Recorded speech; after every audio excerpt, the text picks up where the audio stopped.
Donc là, j'étais dans le sas vert, pas de stress. C'était 20 minutes avant le départ. En plus, il y avait une super ambiance. Il y avait Milly XY, Nimout, Tralulu. J'étais avec Pierrot aussi. Donc on discutait. C'était cool. Pas de stress. J'avais qu'une hâte, c'est de commencer. Voilà, le départ est lancé. Je suis vachement concentrée, je sors pas mon portable et je l'ai sorti qu'à ce moment-là, quand il y a eu la séparation des semi-marathoniens et des marathoniens. Donc la séparation, elle doit se faire au kilomètre 16, juste avant le tunnel de la Croix-Rousse. Et là, franchement, il y a eu une émotion, ça m'a fait les frissons. Je sais pas, tout le monde partait à droite, les semi-marathoniens, et nous, on n'était pas beaucoup les marathoniens à gauche. Donc comme vous le voyez, il y a beaucoup de monde à droite, mais il y en a très peu à gauche. Même il y a des gens sur le côté, les semi-marathoniens qui m'ont demandé, ils m'ont dit alors ça se passe comment, c'est bien du côté gauche? J'ai dit bah pour l'instant je vois pas de différence, hein. Et là il y a une musique qui passe dans mes oreilles parce que je cours en musique, c'est La Puissance. Respecte le protocole, gros, y a pas de secret. La puissance, gros, c'est la puissance, c'est la puissance. À la sortie du tunnel de la Croix-Rousse, donc au kilomètre 18, je reverrai toujours cette image dans ma tête avec un monsieur d'une soixantaine d'années qui était sur la file des marathoniens comme moi. On s'est regardé et rien que dans le regard, on a souri. On s'est dit on va le faire. On n'a pas eu besoin de se parler, juste dans le regard, cette émotion. On voyait tous les autres partir à droite. Nous, on était presque tous les deux sur la file de gauche. Ouais, il s'est passé un truc, on s'est vraiment dit allez, on lâche pas, on le fait jusqu'au bout. Je continue toujours tout droit, j'arrive à l'entrée du parc de la Tête d'Or et là je vois ma meilleure amie qui m'a fait la surprise et qui me dit je viens courir avec toi quelques kilomètres.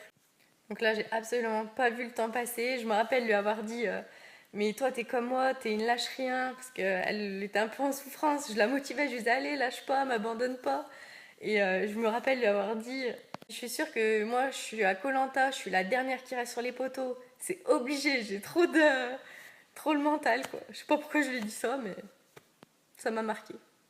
Je l'ai encore pas vu passer les kilomètres, j'en suis à 23, j'ai battu mon record c'était 22. Et je suis toujours pas fatiguée, je suis toujours en pleine forme.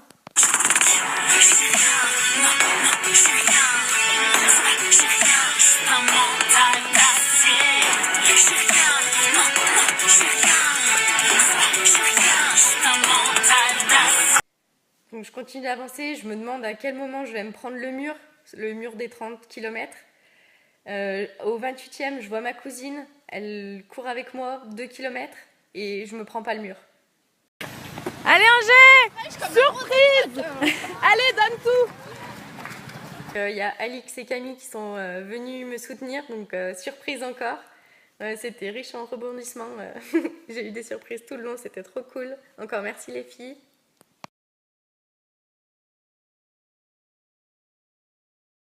Donc là, je fais comme le mec devant moi, je prends une photo du panneau 30 km parce que c'est vraiment symbolique.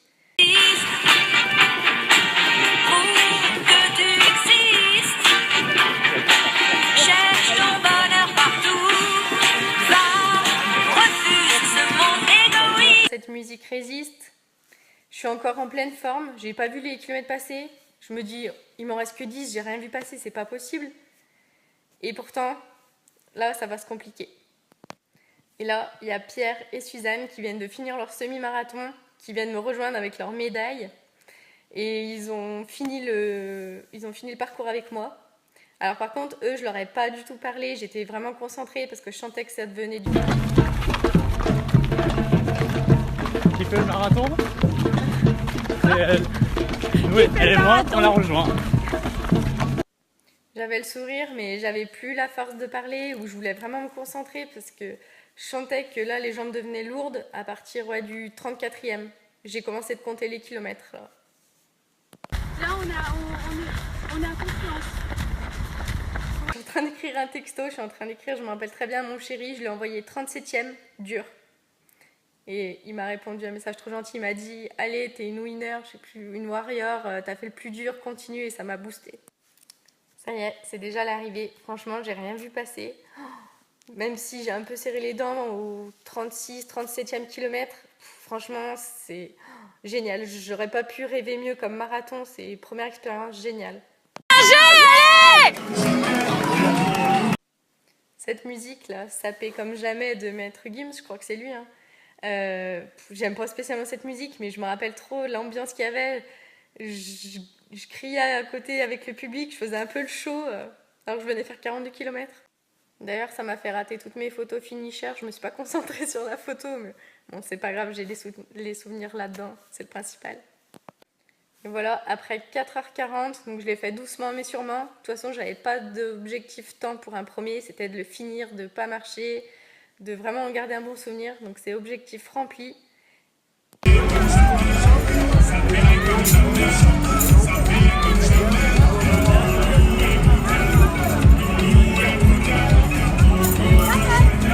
J'éteins ma montre, je vois Charlotte, donc une copine d'Instagram, qui me remet ma médaille. Elle me parle et on voit bien que je suis complètement... je réalise pas en fait, je réalise pas que c'est fini. Après ça va, je lui ai bien parlé, mais c'est vrai que sur la vidéo, on voit que je suis un peu dans la lune, enfin je réalise pas. Mais c'était vraiment un super moment et par contre j'ai pas pleuré, je pensais que j'allais pleurer, mais non. J'étais trop heureuse, j'ai vu ma famille, mes copines qui m'attendaient. Je récupère mon t-shirt finisher et le Graal, la médaille. Voilà. Autant que je l'avais prédit, ça va demander du temps, mais de beaucoup de sacrifices. Au bord de la célébrité, je me dis puis j'ai tant qu'ils sont hésités.